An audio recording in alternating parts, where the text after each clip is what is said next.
Puisqu'on de congestion a aidé aussi à l'étude pour régler les problèmes de circulation, c'est le covoiturage. En cette semaine des transports collectifs, certaines entreprises donnent l'exemple en incitant leurs employés à faire leur part pour désengorger notre réseau routier.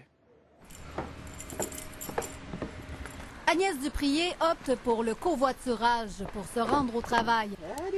Salut, ça va? Oui. Sa collègue habite le même quartier. C'est parfait pour le partage du transport. Moi, ça m'a vraiment évité d'acheter une seconde voiture. Le fait qu'on ait beaucoup diminué le nombre de places de stationnement par employé, donc en fait, ça a mis un petit peu de pression. On n'a pas un long trajet, mais c'est donc bien pratique.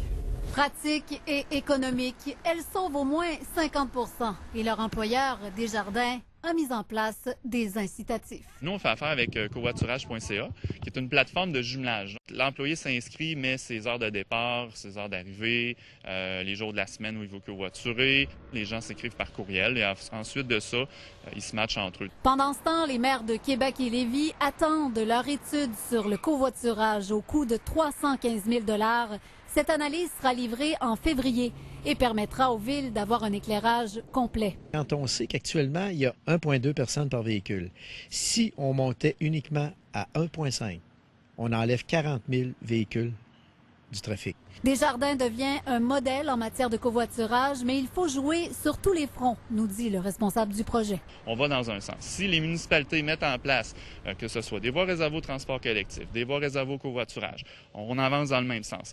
Si le gouvernement met en place des incitatifs fiscaux, par exemple, un crédit d'impôt sur la passe d'autobus, comme c'est le cas fédéral, on avance dans le même sens. La qualité de vie que ça nous apporte là, à tous les points. C'est un gros avantage d'adhérer au covoiturage. Québec arrive au 28e rang sur 33 au Canada en matière de covoiturage, un classement peu enviable, mais qui s'améliorera peut-être lorsque la voie réservée sur Robert Bourassa sera ouverte à cette alternative. Mais on attend toujours l'annonce. Dany Côté, TVA Nouvelles, à Québec.